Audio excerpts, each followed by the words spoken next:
And for more on this, writer and political commentator Adam Schwartz is joining us live from London. Thank you so much for joining us here on WION. Good to see you. I want to first gauge what the Prime Minister is doing. Now, Keir Starmer was the Chief Prosecutor of England and Wales during the last civil unrest in the United Kingdom. Today he's the Prime Minister. I want to ask you, why has he failed to stop the violence? Well, I would actually say that Keir Starmer has done quite a good job at trying to quell the unrest, to be honest. I mean, the fact is that the government doesn't have complete control over the police because the police operate as an independent force in the UK for various reasons, and so actually there are limitations in terms of what the government can do in terms of law and order.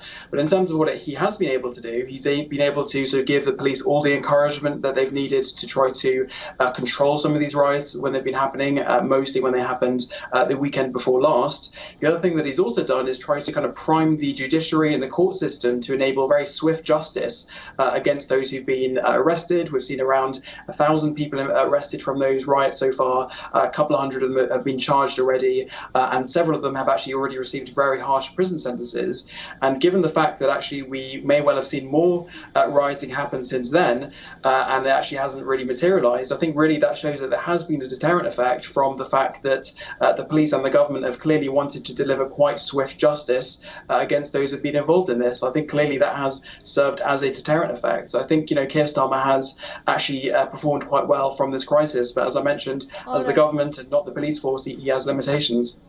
Right. Ms. Schwartz, since you speak about the police, Britain's Home Secretary has said that the chaos has the British police lose respect for the police. What do you make of that assessment then? Well, I think no one can look at the scenes in the UK from the last couple of weeks and say there are clearly not issues to do with law and order. And, that is backed up by survey data that we have that shows there has really been growing mistrust in the police over the last kind of 7 or 8 years. I think the Home Secretary's comments are true in some respects. I think, they kind of can largely be attributed, I would say, to kind of 3 major reasons. The first is that we've had major public sector cuts to both the police services and prison services really since 2010. And that has really kind of limited the police enforcement capacity, but also the court capacity to kind of deliver long and harsh sentences. So I think really that's had a problem in terms of trying to create a kind of deterrent for crime. Secondly, I think we've had some pretty major public scandals to do with the culture within the police. We had a horrible issue where a young woman, Sarah Everard, was kidnapped and raped and murdered by police. I think that and other scandals really led to many issues that really cut through to the public.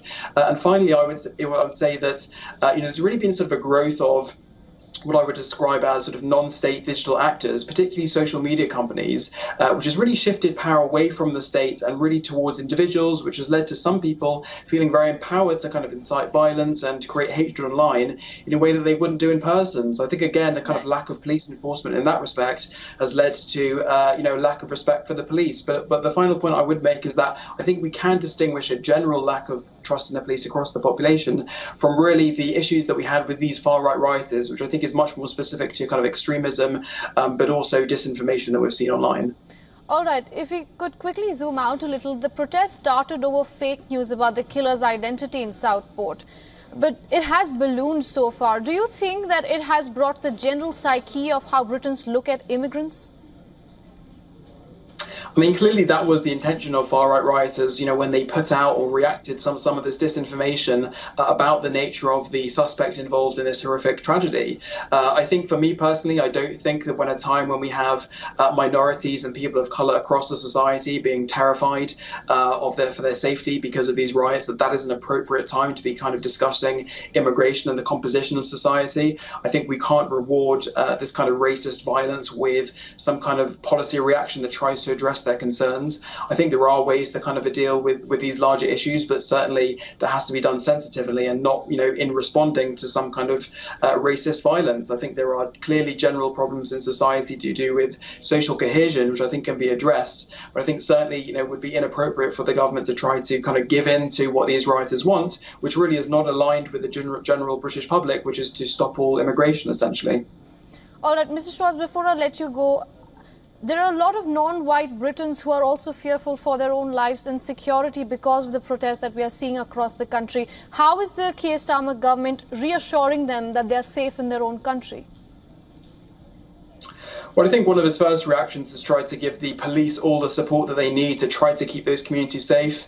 We've seen government ministers and the Prime Minister as well reaching out to a whole bunch of different community leaders of different faiths and ethnicities and backgrounds, really to try to reassure them that their place is in the UK. Of course, anyone will be unsettled by what we've seen, particularly the kind of racist, violent aspects of it. But I think ultimately the Prime Minister's role in this is to try to bring communities together, to try to create sort of social cohesion programs. Really data shows that actually one thing that leads to reduced racism across society in general is actually integration and trying to kind of expose people to different groups and cultures. So I think really, the government can certainly go further in that sense. But I think clearly, it's so important for any British citizen, regardless of their background, to actually feel safe, and not just British citizens, but also the migrants that are currently in the UK. So I think, Keir Starmer will try to do everything he can to restore national unity in that respect. All right, Adam Schwarz, thank you so much for joining us from London and getting us all those insights. Good to be with you. For all the latest news, download the WION app and subscribe to our YouTube channel.